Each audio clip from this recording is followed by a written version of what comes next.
আমি 3 মাস মানুষকে বলার চেষ্টা করব, বোঝাবার চেষ্টা করব, টিমওয়ার্ক হিসেবে কাজ করব, যাতে স্কুল কলেজ এবং আমরা বড়রা রাস্তায় যাতে নোংরা না ফেলি। আমরা এই ব্যবস্থা শুরু করব, অ্যালার্ট অ্যাওয়ারনেস করা। 3 মাস বাদে কিন্তু আমি ফাইন শুরু করব। প্রত্যেকটা জায়গায় জায়গায় আমি ডাস্টবিন বসিয়ে দেবো। সারা পশ্চিমবঙ্গে আমি জায়গায় জায়গায় 100 মিটারের দূরত্বে আমি ডাস্টবিন বসাবো এই 3 মাসে। 3 মাস আপনাদের সময় দেব, কিন্তু 3 মাস বাদে কিন্তু রাস্তায় ময়লা ফেলা যাবে না।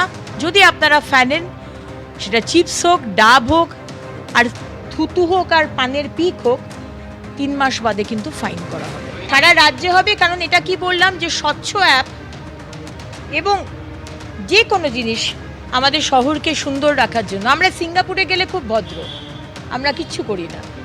আমরা যখন কোয়েস্ট মলে যাই, সাউথ সিটি মলে যাই, আমরা খুব ভদ্র, আমরা কিচ্ছু করি না। কিন্তু বাইরে এসে আমরা চিপসের প্যাকেটটা রাস্তায় ফেলে দিই, এটা কিন্তু করা যাবে না।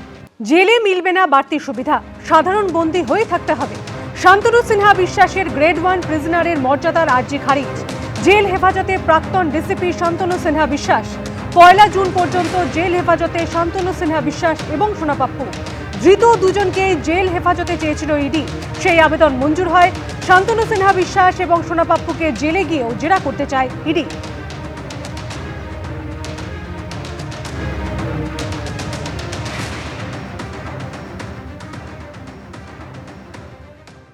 নিট থেকে সিবিএসসি দ্বাদশের পরীক্ষা ঘিরে একাধিক বিতর্ক।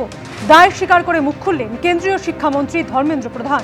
দায়িত্ব আমারও ছিল, যা অস্বীকার করতে পারি না। অব্যবস্থার জন্য চিন্তিত এবং দুঃখিত। গোটা বিষয়টি তদন্ত করতে আইআইটির বিশেষজ্ঞদের দল গঠন।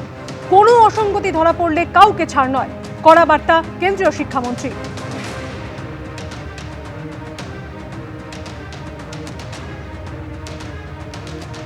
नीट हो या 12वीं की विद्यार्थियों में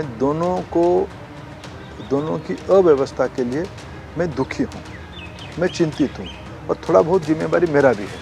इसमें मैं इसको नतमस्तक होकर स्वीकार करता हूँ। दायित्व हमारी थी, इसको हम लोगों ने एनटीए हो, सीबीएसई हो, हमने आखिर जो करना चाहिए नहीं हो पाया, उसमें अव्यवस्था दिख रहा है। मैं आपके माध्यम से देश को आश्वस्त करना चाहता हूँ, इसमें एक थोड़ा इंक्वायरी हमने करने के लिए एक कॉम्पिटेंट ग्रुप आईआईटी का बिठाया है, उनको कुछ दायित्व दिया है। इसकी टेक्नोलॉजिकल चैलेंजेस क्यों आई, उसकी कॉम्पिटेंसी कैसे रहा, उस कंपनी की इवैल्यूएशन कैसे किया गया, सारा विषय की हम समीक्षा कर रहे हैं। इसमें मैं जिम्मेवारी के साथ कहता हूँ, उसमें कुछ भी विसंगति ध्यान में आएगा तो उसमें किसी को बख्शा नहीं जाएगा। एबीपी आनंद एगिए थाके एगिए राखे।